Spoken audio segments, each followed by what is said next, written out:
Welcome to the channel where we dive into the latest news with a splash of curiosity and a pinch of humor.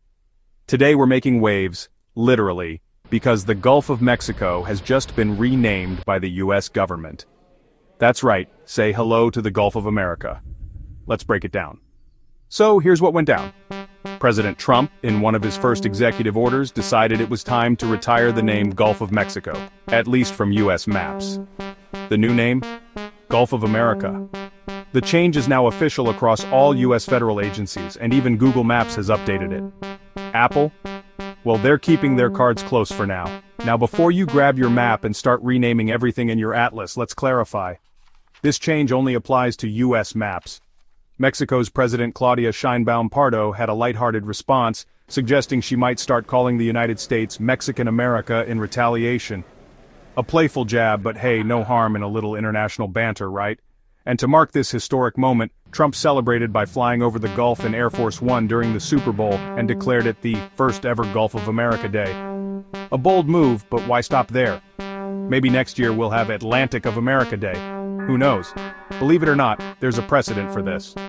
Back in 2015, President Obama officially changed the name of North America's tallest mountain from Mount McKinley to Denali, aligning with what Alaska's officials had called it for decades.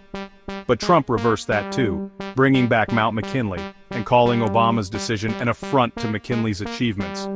Why the sudden love for McKinley? Trump praised his use of tariffs and expansionist policies, two things he really vibes with. And while we're on the topic of expansion, let's not forget Trump's other big ideas. Annexing Greenland, turning Canada into the 51st state, and even reclaiming the Panama Canal. Ambitious, right? So, how does the rest of the world feel about all this? Mixed, to say the least. The Gulf of Mexico, Gulf of America, touches multiple countries. Mexico, Cuba, and other island nations. And under international naming practices, the preferred name usually depends on the country in question. So, outside of the US, it's likely to stay the Gulf of Mexico, but here's the million-dollar question. Does a name change really matter? For some, it's a matter of national pride. For others, it's just another name on a map. And for Google Maps, well, it's probably just another update. But let's be honest. This move has sparked plenty of debate, and it's got people talking. What's next? Will we see more geographic rebranding? Or is the Gulf of America just a one-off? Only time will tell.